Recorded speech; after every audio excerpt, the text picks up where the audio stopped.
Land of canyon, जो कि आज के समय में इजराइल और पैलेस्टीन का बाग है। इसहाक ने 4 शादियां की, जिससे उनके 12 बच्चे होते हैं। और उन्होंने यहूदी की एक बात थी कि जहाँ भी जाते ग्रुप उसमें रहा करते थे, एक साथ रहा करते थे। ये सिटी इनके हाथ से दोबारा निकल गई। बेबीलोन इराक में एक बहुत ही ताकतवर एम्पायर बना। हजरत उमर ने सारे रिलीजन्स को आजादी दी। हिस्ट्री में लिखा है कि क्रूसेडर्स ने जेरूसलम की गलियों को मुसलमान के खून से भर दिया था। तो ज्यूज और ब्रिटिश के बीच एक एग्रीमेंट साइन हुआ था, जिसे बैलफोर डिक्लेरेशन भी कहा जाता है, जिसे church of the holy sepulchre कहा गया। बल्कि 7 लाख अरबों को फलस्तीन से निकाल दिया। दोस्तों, फलस्तीन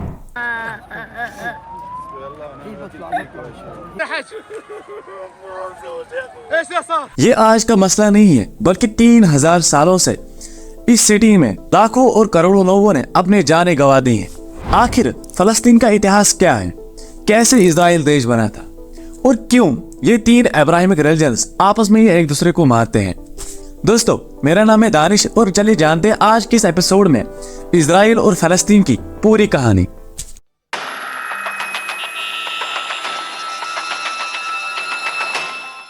दोस्तों, इस सब की शुरुआत होती है प्रॉफिट अब्राहम से, जिन्होंने मूर्ति पूजा के लिए आवाज उठाई थी, एक अल्लाह के बारे में मैसेज दी थी। हजरत इब्राहिम लैंड ऑफ कैनान, जो कि आज के समय में इजराइल और पैलेस्टीन का बाग है, वहां चले जाते हैं। हजरत इब्राहिम को आर्डर आता है अल्लाह की तरफ से कि वो इस जमीन पर राज करेंगे और ये जमीन खास आपके बेटों के लिए होगी।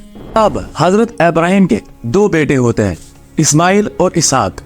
इसहाक को आइजैक भी कहा जाता है। आइजैक को जुडाइज्म और क्रिश्चियनिटी में ज्यादा इंपॉर्टेंस दी जाती है एज कम्पेयर टू इस्माइल। अब आगे जाकर इसहाक ने 4 शादियां की, जिससे उनके 12 बच्चे होते हैं। और उन्होंने 12 अलग अलग कबीले बनाए और उन पर राज करने लगे। अब यहूदी लोग आसपास के इलाकों में माइग्रेट होने लगे, जिसमें वो ज्यादातर इजिप्ट में जाने लगे।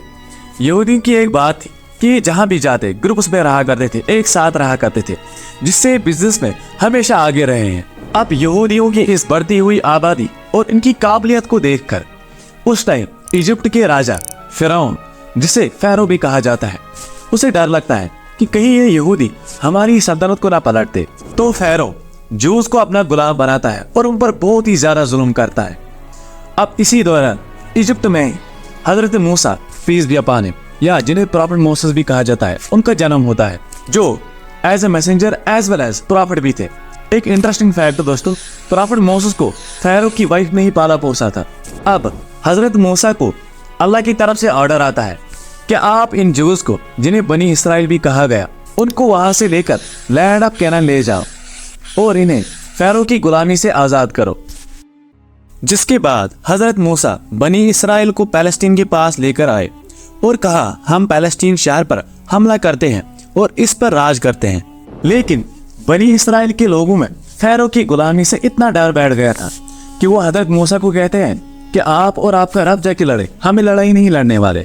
जिसकी वजह से अल्लाह ने 40 साल तक इन्हें इसी डेजर्ट में रहने की सजा दी, जिधर हजरत मूसा पर आसमानी किताब तौरात नाजिल हुई, जिसे यहूदी तौरा कहते हैं। और इस तौरात के पहले chapter the book of genesis में क्लियरली लिखा है कि ये इलाका पैलेस्टीन अल्लाह ने सिर्फ प्रॉफिट इब्राहिम की औलाद के लिए रखा है। जिसकी वजह से आज तक ये जितनी लड़ाइयाँ चल रही है, ये इसलिए है क्योंकि यहूदी ये क्लेम करते हैं कि तौरात की इस आयत के मुताबिक जेरूसलम पर सिर्फ और सिर्फ बनी इसराइल का हक है, क्योंकि बनी इसराइल हजरत इब्राहिम की औलाद इसहाक की औलाद में से है। एंड इट मेक्स सेंस, तब तो इन्हें मिलना चाहिए। लेकिन तौरात में लिखा है कि ये जमीन हजरत इब्राहिम की औलादों के लिए है, जो सिर्फ इजराइल या इसहाक नहीं थे, बल्कि इस्माइल भी थे।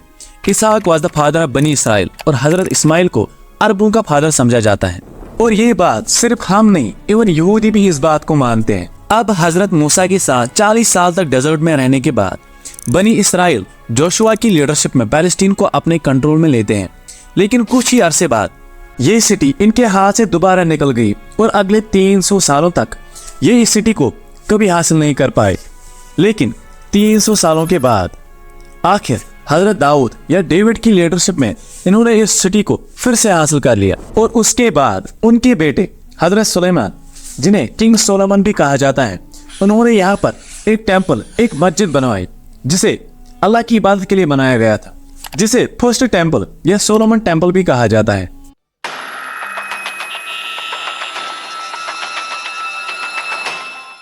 हजरत सुलेमान के बाद यहूदियों ने यहाँ पर फलस्तीन में 400 सालों तक यहाँ हुकूमत की।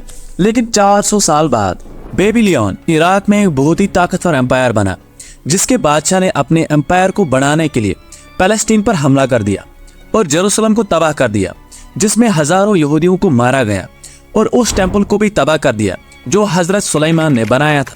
और जितने भी यहूदी जिंदा बच गए थे उन सारों को गुलाम बनाकर अपने कैपिटल बेबीलोन इराक में ले गया और करीब 70 सालों तक यहूदियों को गुलाम बनाया। लेकिन इसके बाद इराक पर ईरान के एक बहुत ही नेक बादशाह जुल्करनैन ने हमला किया, जिसे साइरस द ग्रेट भी कहा जाता है, और जितने भी यहूदी वहां मौजूद थे उन्हें वापस फलस्तीन भेजा और उन्हें फंड्स भी प्रोवाइड किए कि वापस जाकर वो सोलोमन टेंपल को फिर से एक बार बनाए। जिसके बाद यहूदियों ने फलस्तीन पर फिर से एक बार 400 सालों तक हुकूमत की। लेकिन फिर यहूदियों पर एक ऐसी हुकूमत ने हमला किया जिसने सारे यहूदियों को 600 सालों तक यहाँ से बाहर निकाल दिया, द ग्रेट रोमन एम्पायर। और यहूदियों पर इतना जुल्म किया जो इससे पहले किसी ने नहीं किया था। एक्चुअली इसका कारण था क्रूसिफिकेशन ऑफ जीसस। क्रिश्चियनों का मानना है कि यहूदी वो लोग हैं जिन्होंने जीसस, या जिसे हम हजरत ईसा कहते हैं, उन्हें सूली पे चढ़ाया था।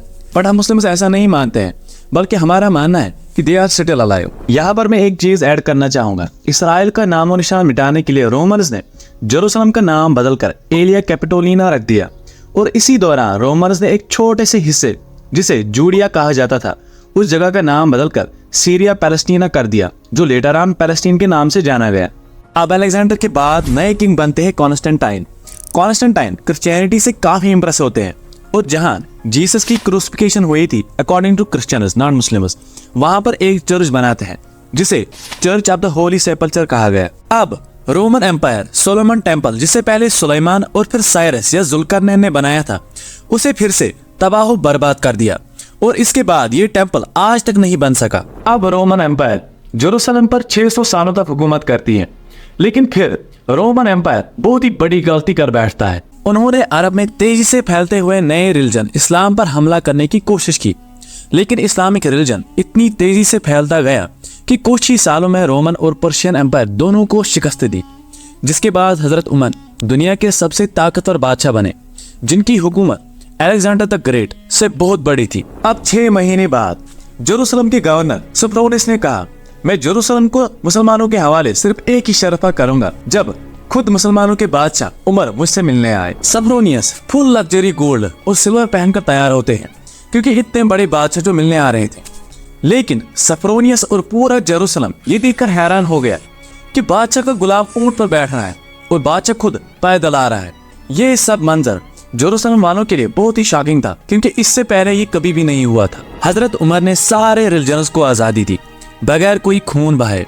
इसके बाद ऑलमोस्ट 350 साल तक मुसलमान, क्रिश्चियन और यहूदी जेरूसलम में बिल्कुल पीस और अमन के साथ रहने लगे। लेकिन फिर 350 साल बाद क्रिश्चियंस पूरे यूरोप से फौज जमा करके जेरूसलम पर फिर से हमला करता है, क्योंकि इस समय मुसलमानों के बीच आपसी कुछ लड़ाइयां चल रही थी, जिसका फायदा उठाकर क्रूसेडर्स जेरूसलम पर हमला करके उसे अपने कंट्रोल में लेते हैं। जिसके बाद यहूदियों और मुसलमानों पर वो अनबिलीवेबल जुल्म करते हैं। हिस्ट्री में लिखा है कि क्रूसेडर्स ने जेरूसलम की गलियों को मुसलमान के खून से भर दिया था। इसके बाद क्रूसेडर्स जेरूसलम पर ऑलमोस्ट 90 ईयर्स तक हुकूमत करते हैं। लेकिन फिर आफ्टर 90 ईयर्स मुसलमानों के एक बहुत ही बड़े और नेक बादशाह सुल्तान सलाहुद्दीन अयूबी ने पूरी दुनिया से मुस्लिम फौज जमा करके जेरूसलम को दोबारा क्रिश्चियनों से छीनकर फतह कर लिया। और उस वक्त ये सारे क्रिश्चियंस का ख्याल था कि जिस तरह हमने हर एक मुसलमान को कत्ल किया था, वैसे ही बिल्कुल सलाहुद्दीन हमसे उसी तरह बदला लेगा। लेकिन सलाहुद्दीन अयूबी ने बिल्कुल हजरत उमर की तरह हर एक क्रिश्चियन को माफ किया।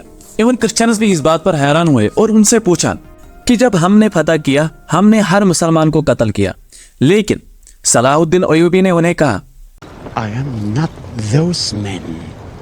I am Salahuddin. Salahuddin. Salahuddin ने इन सारे रिलीजन्स को फिर से आज़ादी दी और मस्जिद अल-अक्सा, जिसे महल बना दिया गया था, उसे दोबारा मस्जिद बनाया और उधर पहली नमाज अदा की। जेरूसलम को जब भी किसी बादशाह ने फतह किया हमेशा इधर बहुत खून बहाया है, सिवाय मुसलमानों के, जिन्होंने बिल्कुल हमेशा पीस और अमन के साथ इस सिटी को फतह किया। सलाहुद्दीन अयूबी के बाद एक बार फिर सारे इब्राहिमिक रिलीजन्स जेरूसलम में बिल्कुल पीस और अमन के साथ 8 सालों तक रहे। लेकिन 800 साल बाद और आज से करीब 100 साल पहले जब जेरूसलम पर ओटोमन एम्पायर की हुकूमत थी, तो वर्ल्ड वार 1 के बाद अरबों ने ब्रिटिश के साथ मिलकर पूरे ओटोमन एम्पायर को हमेशा के लिए खत्म कर दिया। तो इस नेशनलिज्म की वजह से पैलेस्टीन भी मुसलमानों के हाथ से निकल जाता है।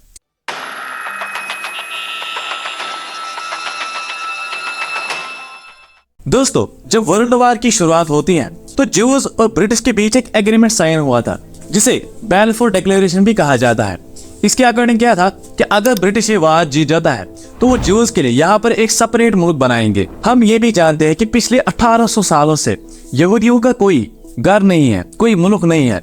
लेकिन थियोडोर हेर्जल नाम का एक बंदा ज़ियोनिज्म की शुरुआत करता है, जिसका मेन पर्पस ये होता है ज्यूज के लिए एक सेपरेट मुल्क जहां वो चैन से रह सके, जिसके लिए वो पैलेस्टीन का एरिया चुनते हैं। और जैसे ही वर्ल्ड वार 1 खत्म होता है तो ओटोमन एम्पायर की हार के बाद अब फलस्तीन ब्रिटिश एम्पायर के कंट्रोल में आता है और यहूदी तेजी से फलस्तीन आने लगे। स्पेशली जब यूरोप में होलोकॉस्ट होता है हिटलर के द्वारा, तो 60 लाख ज्यूज को कत्ल किया जाता है, जिससे यहूदी और तेजी से फलस्तीन आने लगे, जिसकी वजह से फलस्तीन में आहिस्ता आहिस्ता लड़ाइयाँ होने लगी।